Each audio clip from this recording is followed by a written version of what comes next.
Hello, everybody. God bless. How you doing? Good morning. It's almost 10 o'clock. Today I got off from work today, and tomorrow I'm off. And it's crazy how time flies, my friend. How time really, really flies. It is amazing. It is. It's crazy. But time really flies, people.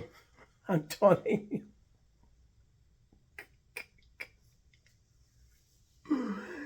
You know, um,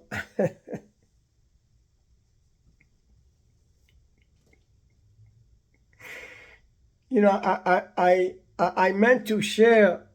I meant to share some funny moments that I went through in certain wedding ceremonies and receptions, of course.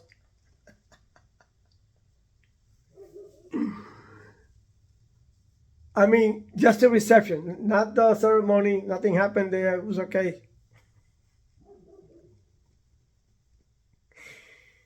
Even though I went to one marriage, I must have been to many marriage ceremonies, but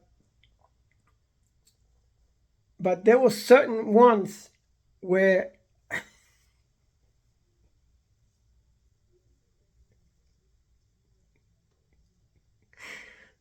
I was the subject of dispute because I'm telling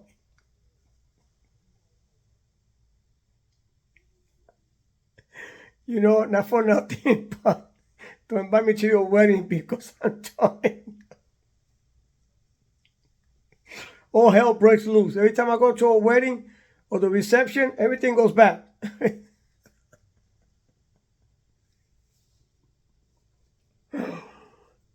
No, I'm just kidding.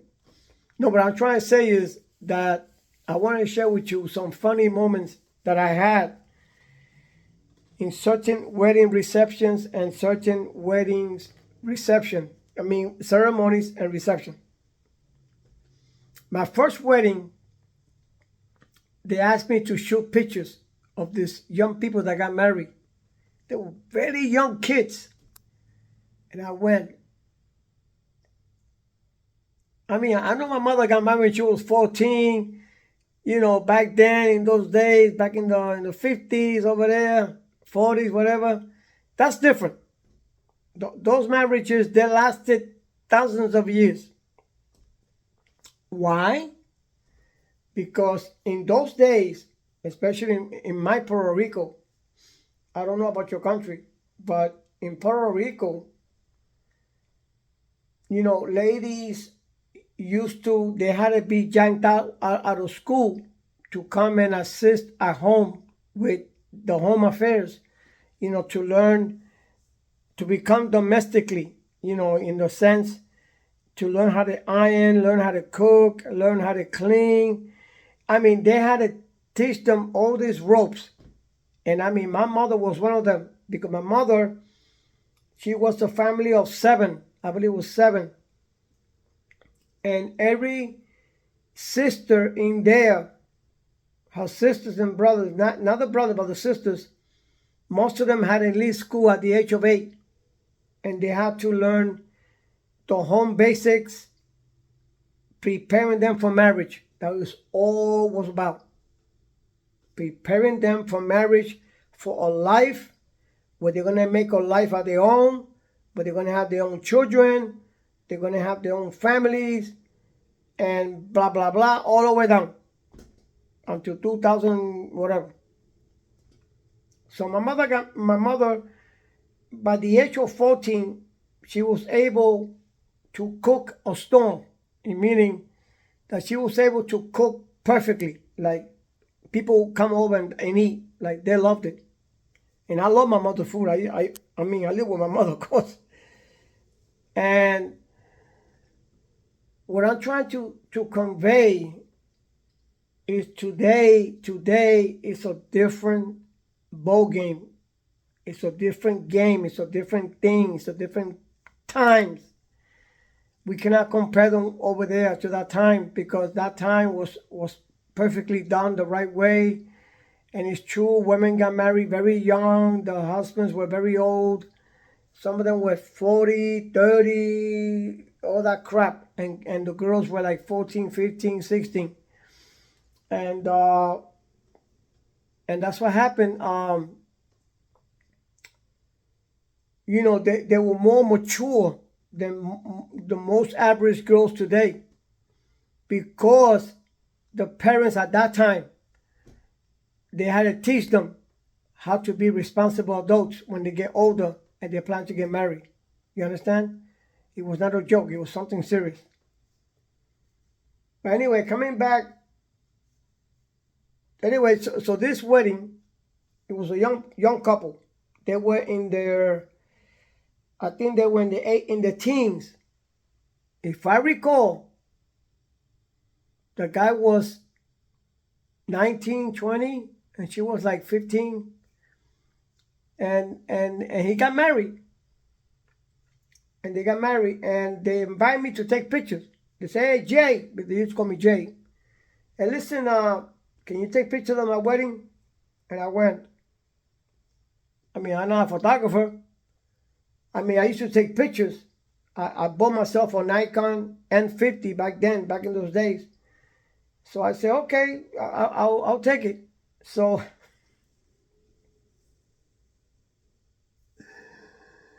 we went to this building, this project building, where in the bottom of the project, there was like a center. I don't know what you call it. It's like a center where they have special events of all kinds of events. I don't care what it is. And what happened when I walked in, I saw everybody sat down there, and the cake was over here. The cake was like 25 feet away from the people. I said, what? And I looked and I said, what this cake is doing so far?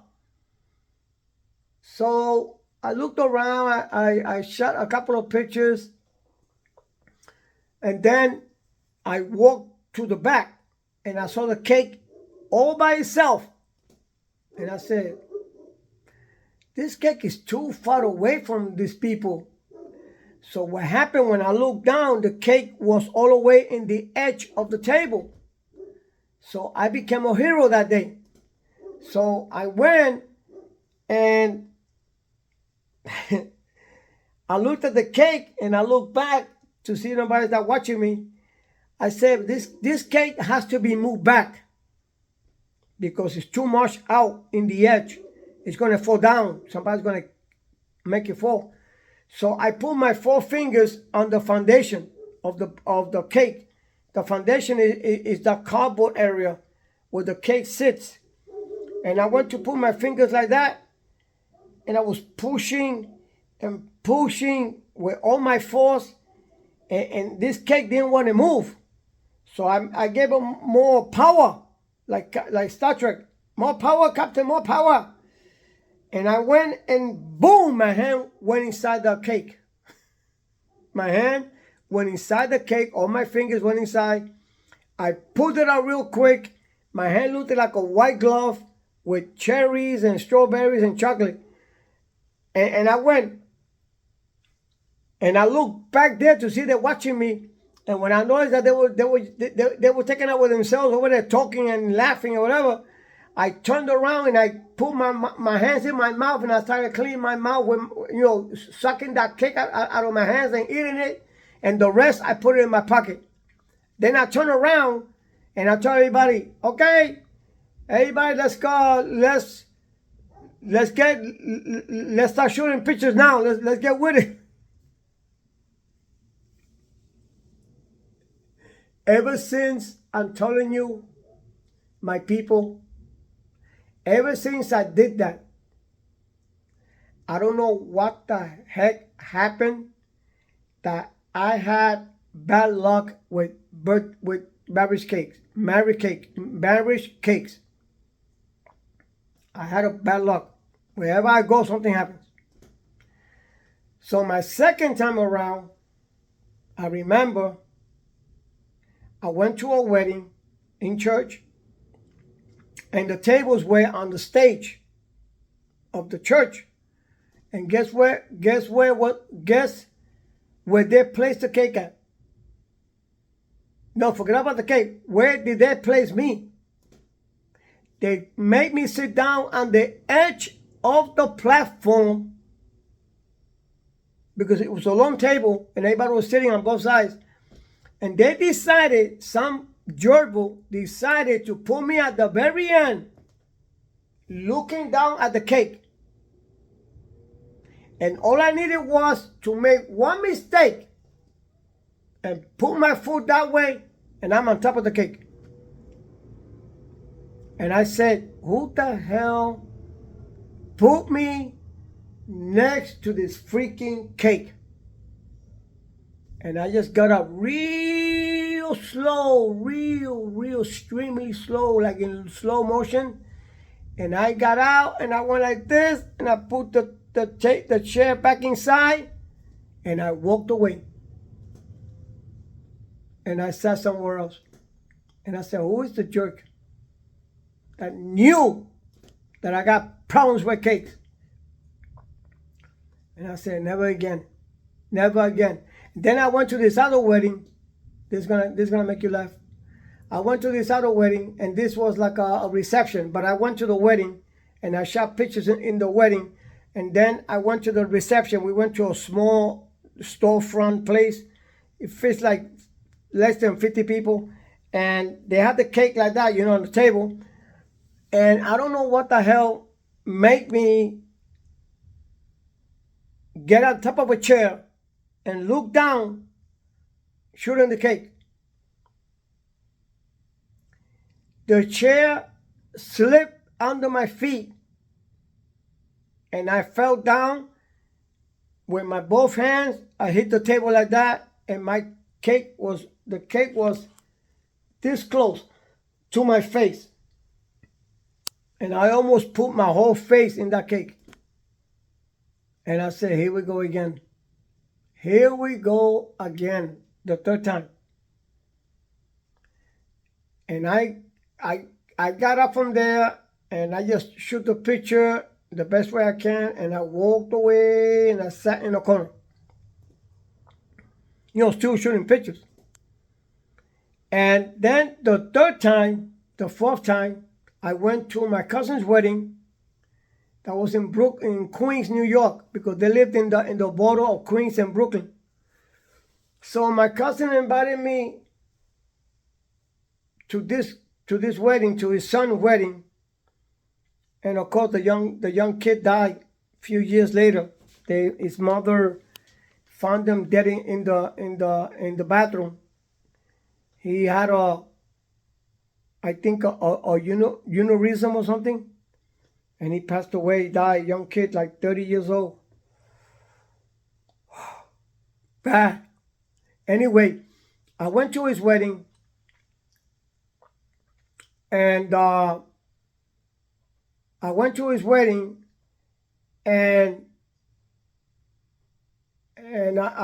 believe it was a wedding that there were people dancing all over the place.